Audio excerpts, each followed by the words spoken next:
राजस्थान के जैसलमेर में मंगल को एक एसी बस में आग लगने से 20 लोगों की अलमनाक मौत हो गई। वजीर आला भज्जन लाल शर्मा ने कल देर रात जोधपुर के महात्मा गांधी अस्पताल का दौरा करके जख्मियों का हाल दरियाफ्त किया और डॉक्टरों को बेहतरीन मुमकिना इलाज फराहम करने की हिदायत दी है। इन्होंने यकीन दिलाया कि जख्मियों और उनके अहले खाना को हर मुमकिन मदद फराहम की जाएगी।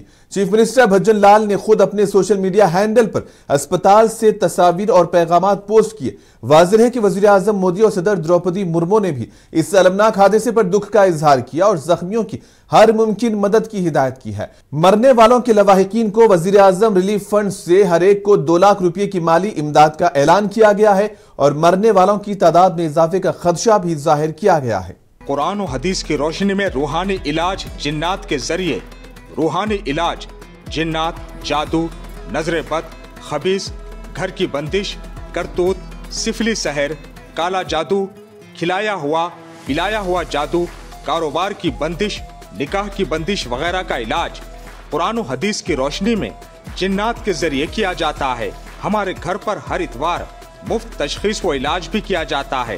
राब्ता कीजिए आमिल कुरान मौलाना मोहम्मद जुबैर हुसामी आदिलाबादी नज़द Aziz Urdu high school Kolipura Adilabad Telangana. Mobile number 9912224826।